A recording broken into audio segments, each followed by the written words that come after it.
एक बार फिर से हम हाजिर हैं, है ना, एक्सरसाइज 6.2 कंप्लीट करने के लिए। लास्ट वीडियो में हमने देखा था टाइप्स ऑफ एंगल, किस एंगल को क्या नाम दिया जाता है, एंगल्स को किस पॉइंट ऑफ व्यू से हम देखते हैं, है ना। टाइप्स ऑफ एंगल देखा, उसके बीच में रिलेशंस देखे। इस एक्सरसाइज में एंगल्स को हम कैलकुलेट करने की कोशिश करेंगे, ठीक है। चलो, इसके पहले कि मैं एक्सरसाइज 6.2 स्टार्ट करूं, एक बार फिर से आपको रिवाइज करवा दूं। लास्ट टाइम हमने एक्यूट एंगल देखा था, ऑब्ट्यूज एंगल देखा था, राइट एंगल देखा था, रिफ्लेक्स एंगल देखा था, अगर याद हो तो। कंप्लीट एंगल देखा था, एडजेसेंट एंगल देखा था, देन लीनियर पेयर देखा था, अल्टरनेट एंगल देखा था, साथ ही साथ इंटीरियर एंगल भी देखे थे और करेस्पॉन्डिंग एंगल भी देखे थे। उन्हीं सब एंगल्स को बेस बना करके हम एक्सरसाइज 6.2 का फर्स्ट क्वेश्चन यहां पर अटेम्प्ट करेंगे।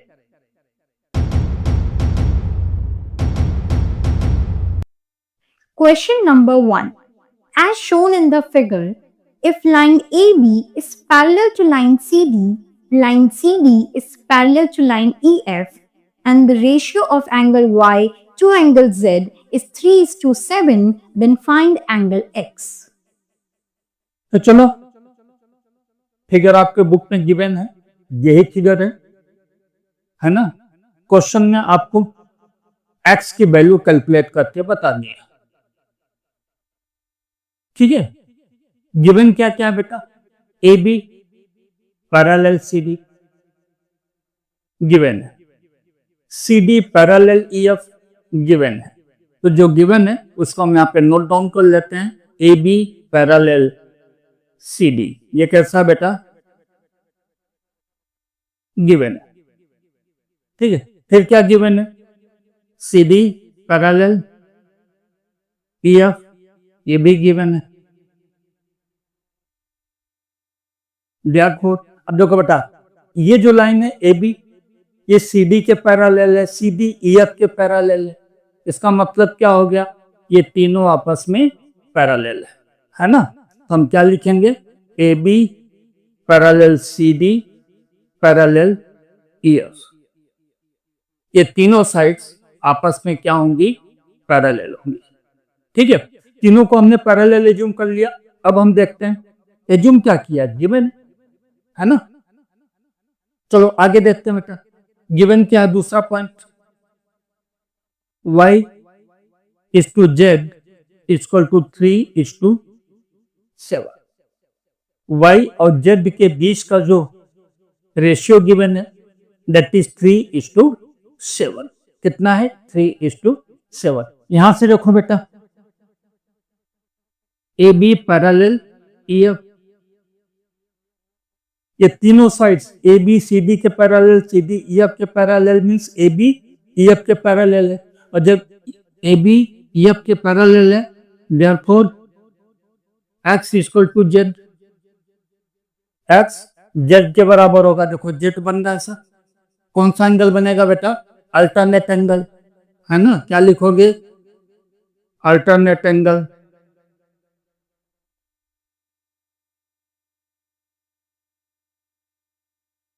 एक्स और जेड अल्टरनेट एंगल है। इस जेड की जगह पे हम एक्स लिख सकते हैं, है ना, लिख सकते हैं।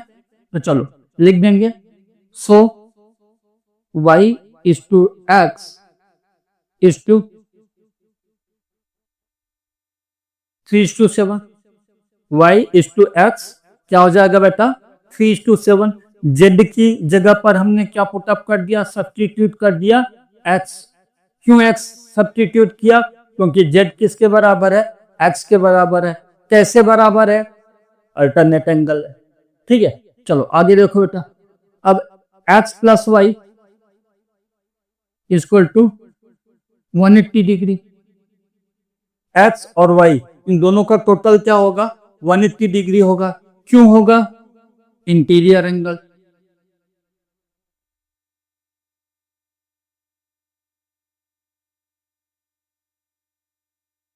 ये दोनों पैरेलल लाइन के बीच में है, अब ये ट्रांसवर्सल है ना, इंटीरियर एंगल है। ये दोनों इंटीरियर एंगल है, इनका टोटल क्या होगा 180। कल भी हमने डिस्कस किया था कि इंटीरियर एंगल का टोटल क्या होता है 180। एक्स की जगह पे 3 के रख दो, सॉरी 7 के रख दो, 3:7 है ना बेटा, तो हमने वहां पे रख दिया 7 के। y की जगह पे आप क्या पुट अप करोगे 3 के इक्वल टू 180, क्योंकि ये रेशियो है।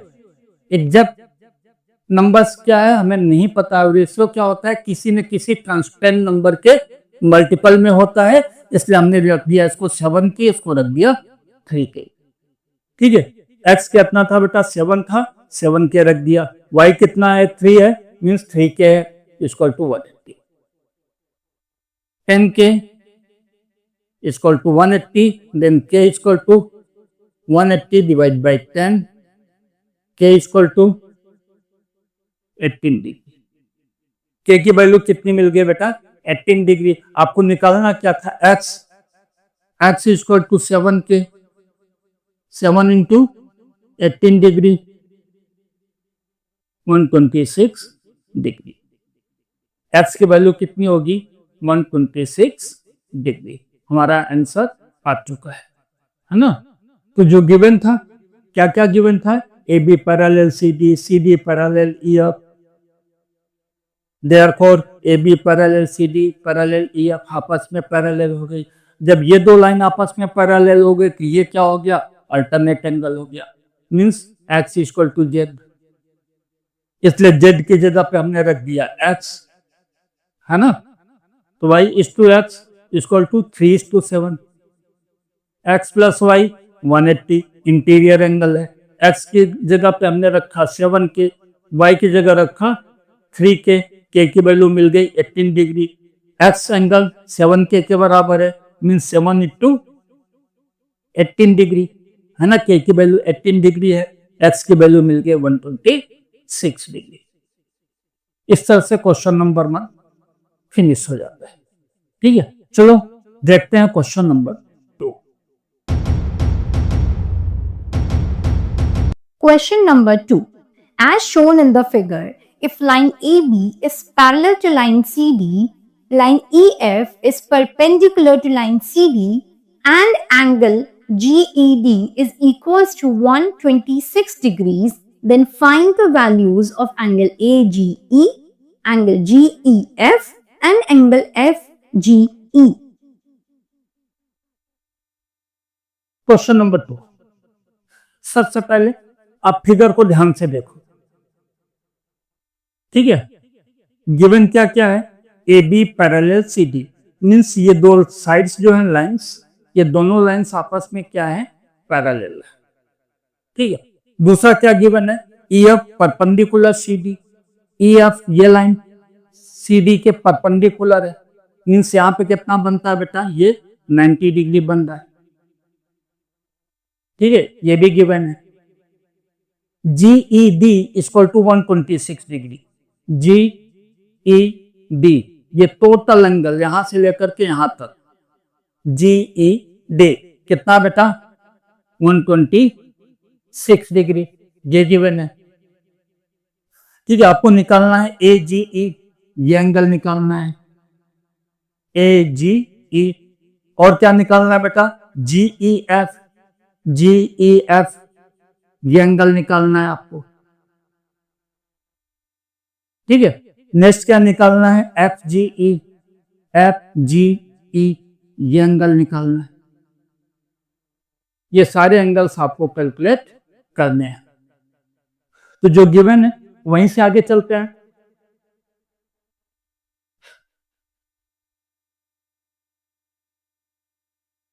देखो बेटा गिवन क्या है, GED angle GED equal to 126 degree.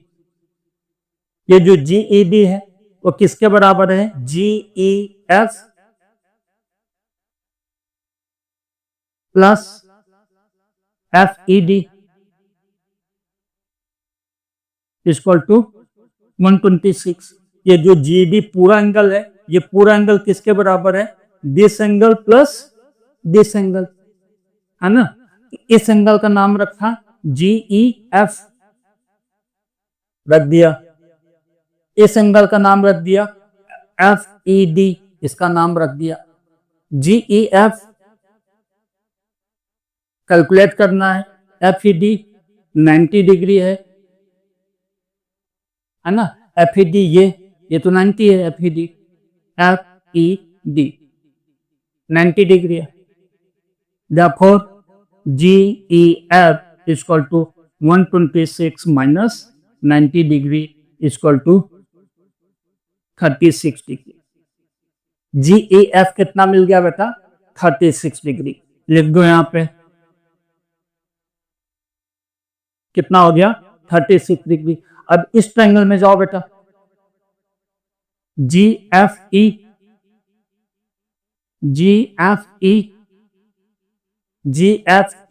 is equal to FED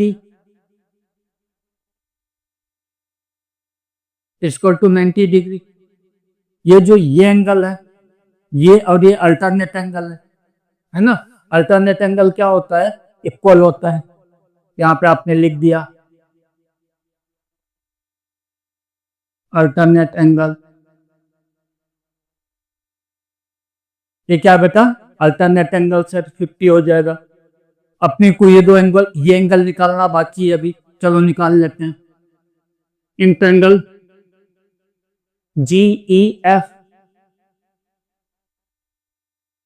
इस ट्रायंगल में देखो बेटा GEF एक अलग से ऐसा ट्रायंगल दिखाई दे रहा होगा कुछ इस तरह से, GEF कुछ ऐसा ट्रायंगल यहाँ पे दिखाई दे रहा है GEF। अब इस ट्रायंगल के अंदर ये तीनों एंगल का सम क्या होगा? 180, है ना। इन तीनों एंगल का सम क्या होगा बेटा? 180। वही चीज यहाँ पर यूज करना है। इस एंगल का नाम क्या लिखोगे? GED, सॉरी GEF, एंगल ये हो गया। EF या GFE, ये वाला एंगल हो गया। और ये एंगल क्या हो गया? EGF या FGE। FGE equal to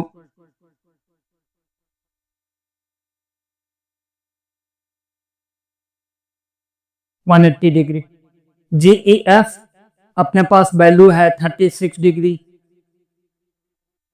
GFE ये भी अपने पास वैल्यू है 90 degree, plus FGE equal to 180 degree.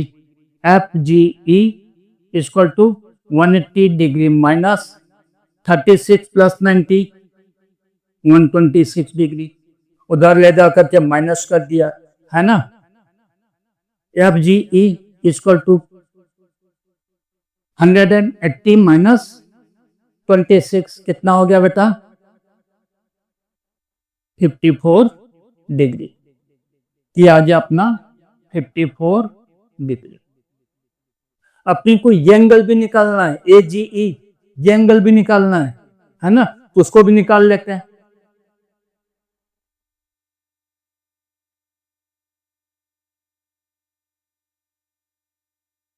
Angle AGE, ये angle plus FGE equal to 180 degree. ये एंगल और ये एंगल, ये दोनों मिलकर के क्या बनाते हैं? Linear pair. मैं यहां पे शॉर्ट में लिख रहा हूं LP, means linear pair. AGE आपको कैलकुलेट करना है। FGE की वैल्यू है आपके पास 54 degree equal to 180 degree. AGE equal to 180 degree minus 54 degree equal to 126 degree. कितना आ गया बेटा? 126 डिग्री। ये किसके बराबर होगा?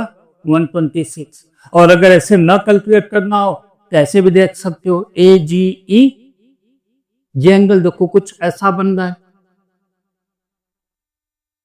देखो कुछ ऐसा बन रहा है, ए जी ई डी, है ना, ए जी ई डी। ये जी ई डी कितना है? जी ई डी 126 है। ये भी कितना होगा? 126। इस तरह से भी दिखा सकते हो और करके, आप जैसा चाहो। Angle A G E equal to angle G E D equal to 126 degree. Reason alternate angle बन रहा है। कौन सा एंगल है बेटा?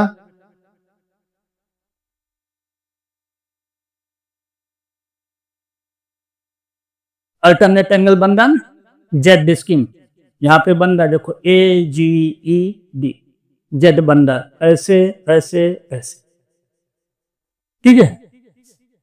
अल्टरनेट एंगल है 126 डिग्री होगा। अदरवाइज लीनियर पेयर से भी आप कैलकुलेट कर सकते हो।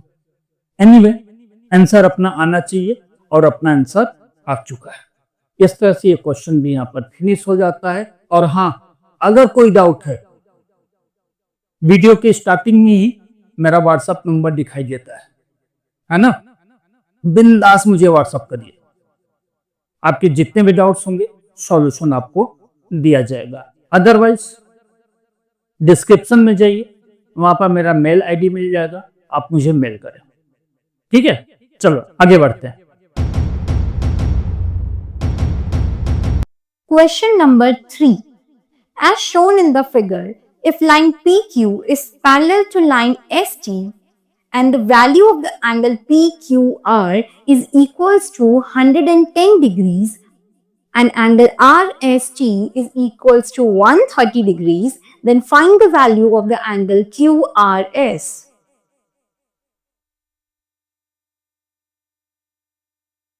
क्वेश्चन नंबर 3 बड़ा प्यारा सा क्वेश्चन है, बहुत प्यारा सा क्वेश्चन है, दिखाई दे रहा है, एकदम आसान क्वेश्चन है।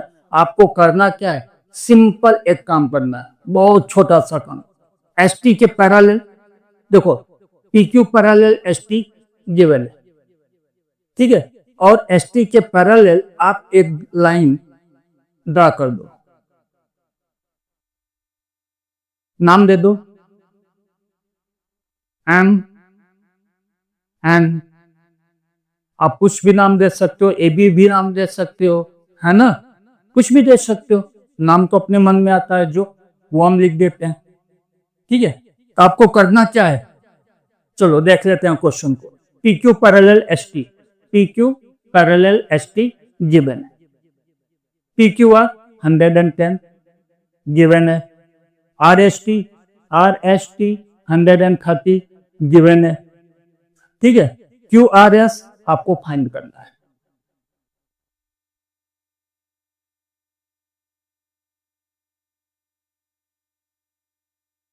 क्या करना बेटा? क्यू आर एस आपको फाइंड करना। कौन सा एंगल? क्यू आर एस, ये वाला एंगल आपको फाइंड करना है। सब कुछ गिवन है, ठीक है। तो चलो सॉल्व करके देखते हैं। M N parallel S T drawn, ये आपने ड्रा किया है। एम एन एस टी के पैरेलल आपने ड्रा किया है, ठीक है। P Q parallel S T given है। ये जो पी क्यू है एस टी के पैरेलल है, ये भी गिवन है। यहां पे देखो बेटा, क्या दिखाई दे रहा है? यहाँ पे इंटीरियर एंगल बन रहा है ना, और यहाँ पे जेड बनना चाहिए। जेड कैसे बनेगा? ये तीनों लाइन आपस में क्या हो जाएंगी? Parallel. S T M N के parallel, S T P Q के पैरेलल, मतलब तीनों आपस में पैरेलल। तो लिख दो P Q parallel S T parallel M N. ये आपका क्या हुआ बेटा? कंक्लूजन निकला, है ना। तीनों साइड्स पैरेलल हो गई। अब जब पैरेलल हो गई, ये एंगल कितना हो जाएगा बेटा? पूरा 110 हो जाएगा। चलो पहले यहां से ये एंगल निकाल लेते हैं। एंगल आर एस टी, ये एंगल प्लस ये angle S R N equal to 180, SRM ये एंगल, इन दोनों एंगल का टोटल क्या होगा 180। पूछो क्यों? इंटीरियर एंगल है ना। क्या बेटा?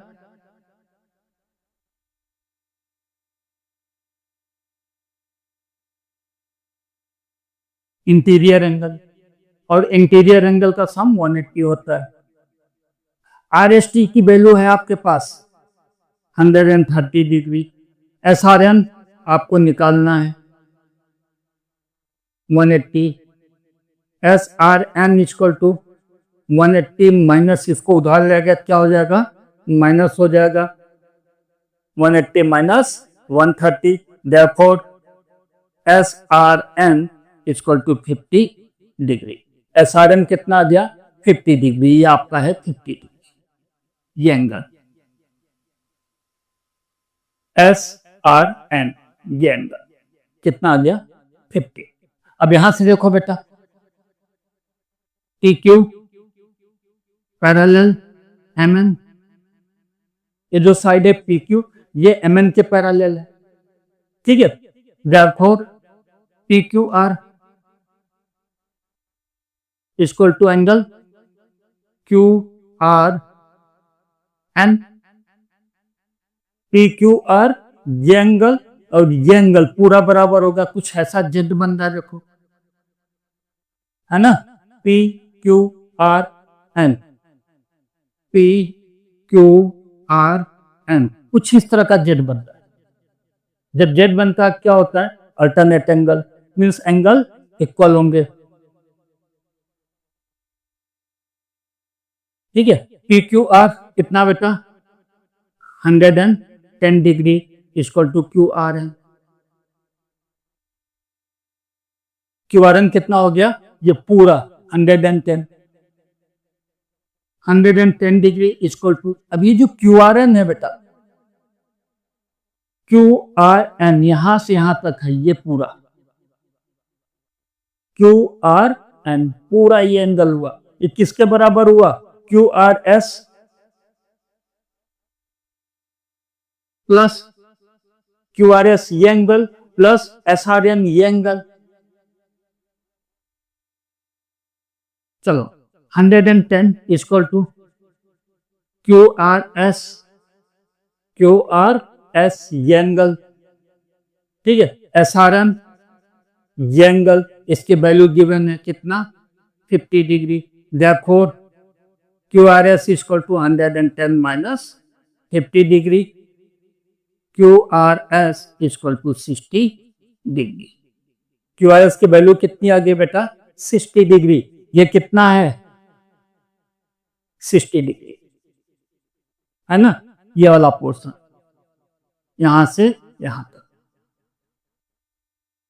ये अपने से पूछा गया था QRS, हमने QRS की वैल्यू निकाल दिया है।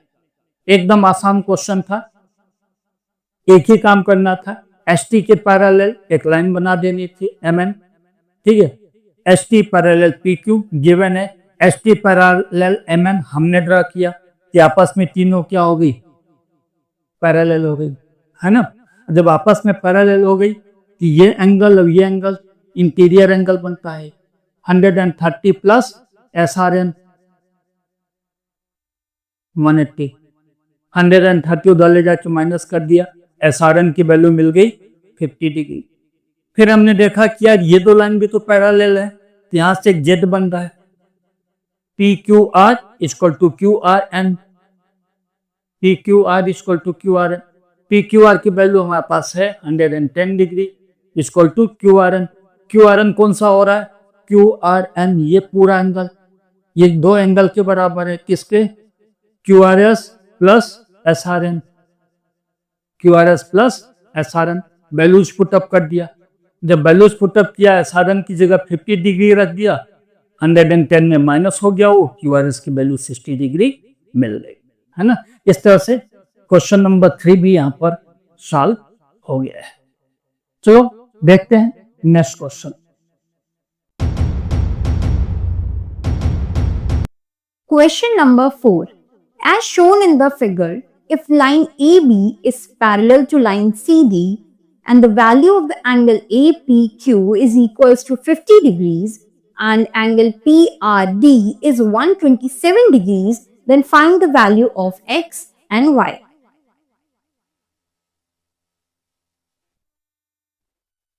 बहुत ही आसान क्वेश्चन, हद से ज्यादा आसान क्वेश्चन है ना। देखो क्या गिवन है बेटा, A B parallel C D given है,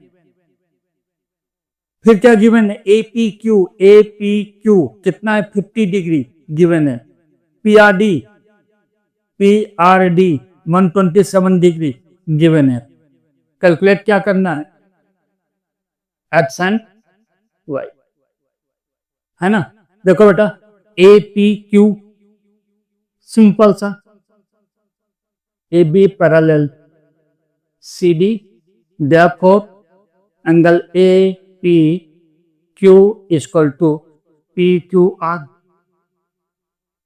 ए P Q equal to P Q R. Z बन रहा है, देखो ऐसे ऐसे ऐसे जेड बन रहा है ना, ए पी क्यू आर जेड बन रहा है, लाइन पैरेलल है।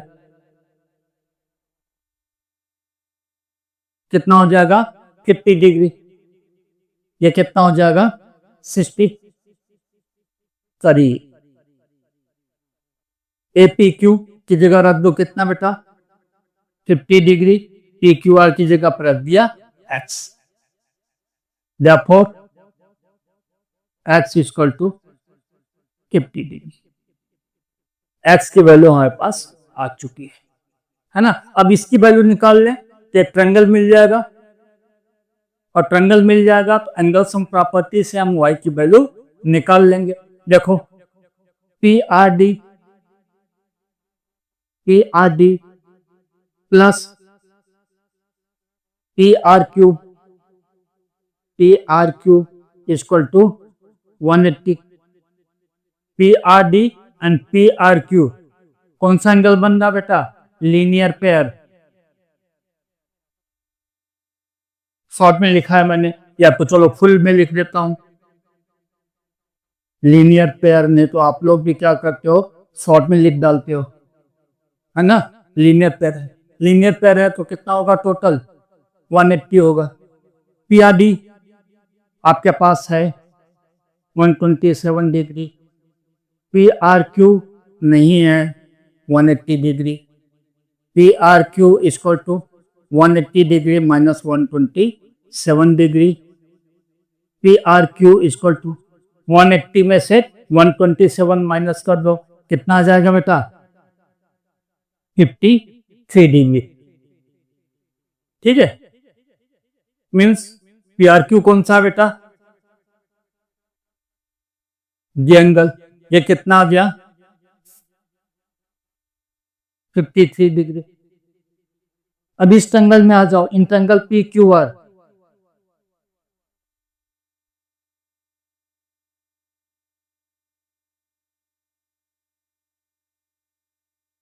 इन triangle P Q R x plus y plus 53 equal to 180।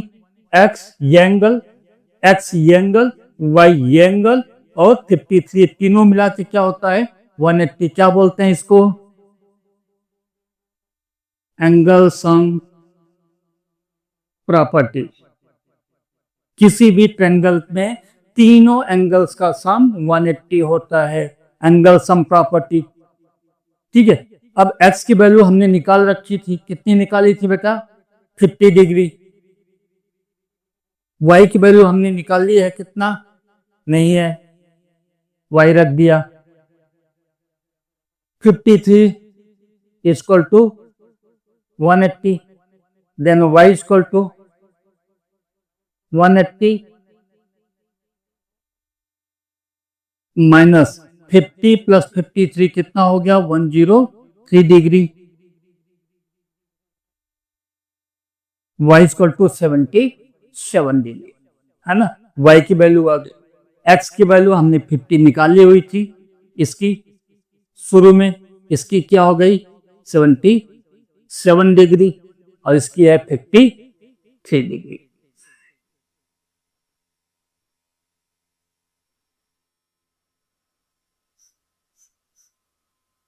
इस तरह से क्वेश्चन नंबर 4 भी यहां पर फिनिश हो जाता है।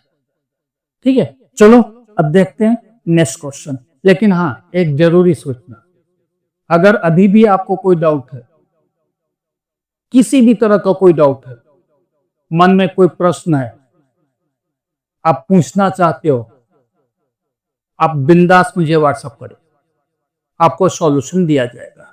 और हाँ, आपकी आइडेंटिटी कहीं पर भी डिस्क्लोज नहीं होगी, आपकी हर नीड सेटिस्फाई की जाएगी। ठीक है, चलो देखते हैं नेक्स्ट क्वेश्चन।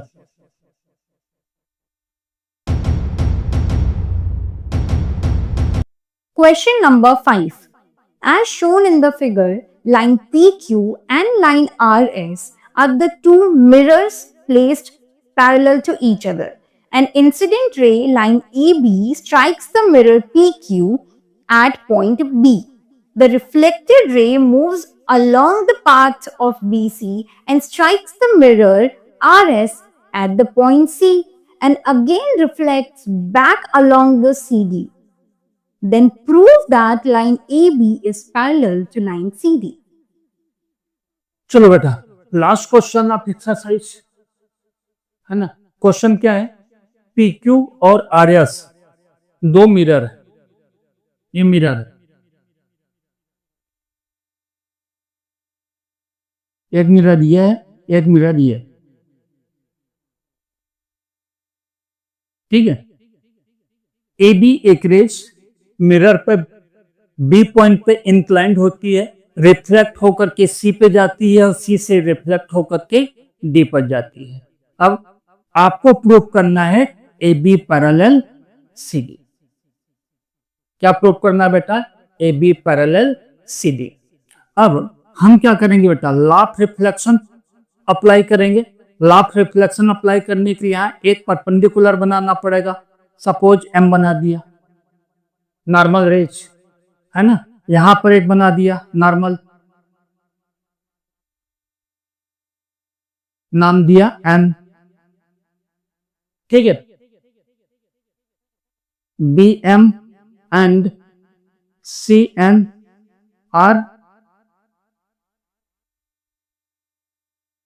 Normal rays. ये दोनों क्या है? BM और CN नॉर्मल रेज है।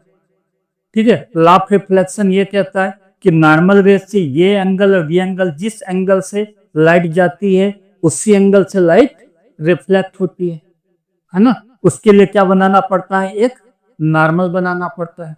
हमने नॉर्मल बना दिया। नॉर्मल बनाया, नॉर्मल कैसा होता है बेटा? प्लेन से परपेंडिकुलर होता है। Therefore BM perpendicular PQ and CN perpendicular RS। जो CN है ये RS पे परपेंडिकुलर होगा। ठीक है, व्हाइल PQ पैरेलल RS, ये दो साइड पैरेलल है, अब ये परपेंडिकुलर है। ठीक है, इसका मतलब क्या हो जाता है बेटा? कि ये साइड भी क्या होंगे? पैरेलल होंगे, है ना। चलो, therefore BM पैरेलल CM, ये दो पैरेलल लाइन है। अब ये दो पैरेलल के परपेंडिकुलर है। पैरेलल के परपेंडिकुलर्स जितने भी होंगे सब क्या होंगे? पैरेलल होंगे। तो BM किसके perpendicular? BM parallel CN, BM parallel CN। ठीक है, अब इसको हम नंबर दे देते हैं 1 2 3 4। नाम ना लिखना पड़े, हम क्या दे रहे हैं? नंबर 1 2 3 4। चलो बेटा देखो, एंगल 1 इक्वल टू एंगल 2, जो 1 होगा 2 के बराबर होगा। कौन सा लॉ अप्लाई होगा? Law of reflection.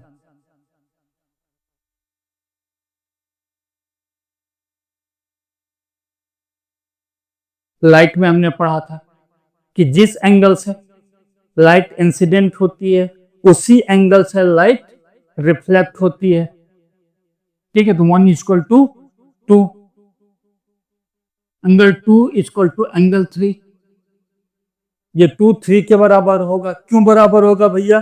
क्योंकि ये दो लाइन पैरेलल है। लाइन पैरेलल है तो क्या बनेगा? Alternate angle.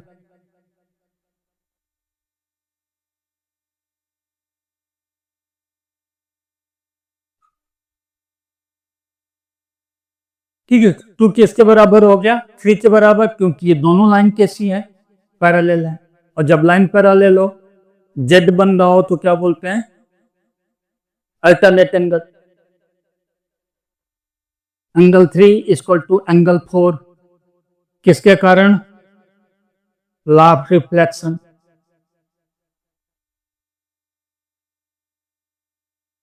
Three equal to 4, ये इंसिडेंट रे हुई और रो रिफ्लेक्टिव रे हुई। यहां से रे आई और सीधी बन करके गई। इंसिडेंट रे, रिफ्लेक्टेड रे, ये नॉर्मल। ये क्या हो गया बेटा? 3 इक्वल टू 4, है ना, लॉ ऑफ रिफ्लेक्शन। अब देखो, खेल देखो बेटा, 1 2 के बराबर है, 2 3 के बराबर है, 3 4 के बराबर है। ठीक है, तो क्या हो गया? therefore angle 1 equal to angle 2 equal to angle 3 equal to angle 4। ये चारों एंगल्स क्या होंगे? आपस में इक्वल हो जाएंगे। ठीक है, जब चारों एंगल्स इक्वल हो रहे हैं 1 2 3 4, तो हम यहां पे बोल सकते हैं, देखो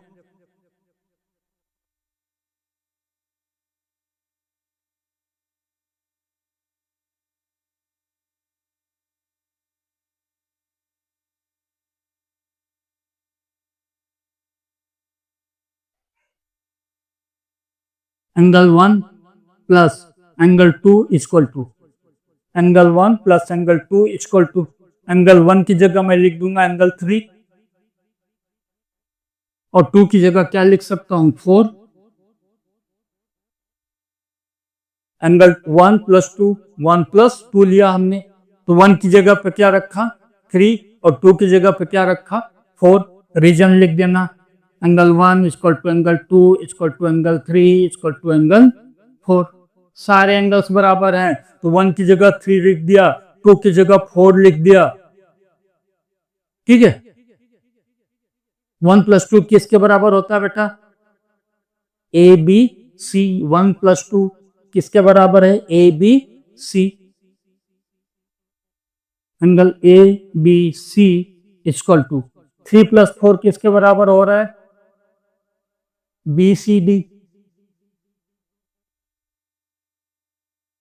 ए B C equal to B C D. ये अल्टरनेट एंगल बन रहा है। देखो कुछ इस तरह से बन रहा है, ए बी सी डी, ये जेड बन गया, है ना, अल्टरनेट एंगल बन रहा है।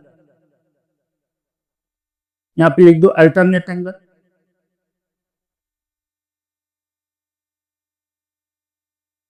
क्या बन गया? ये अल्टरनेट एंगल बन गया। और जब अल्टरनेट एंगल इक्वल हो तो लाइन क्या होती है? पैरेलल होती है। So A B parallel C D, क्योंकि अल्टरनेट एंगल मिल गया आपको इक्वल, इसलिए A B parallel C D, ये लाइंस भी क्या होंगी? ये एंगल इक्वल है, ये लाइंस क्या होंगी? पैरेलल। ठीक है, इस तरह से लास्ट क्वेश्चन ऑफ एक्सरसाइज भी फिनिश हो जाता है, और इसी के साथ साथ ये चैप्टर भी यहाँ पर फिनिश हो जाता है। ये वीडियो आपको कैसा लगा कमेंट करके हमें जरूर बताना। वीडियो को लाइक करना, शेयर करना और चैनल को सब्सक्राइब करना। और हाँ, अपने खास दोस्तों को चैनल का लिंक भेजना न भूलें, जिससे कि उन्हें भी बेनिफिट हो सके। ठीक है, फिर मिलेंगे किसी नेक्स्ट चैप्टर के लिए। तब तक के लिए टेक केयर। और हाँ, प्रैक्टिस करते रहना। Practice makes man perfect. ठीक है, चलो मिलते हैं।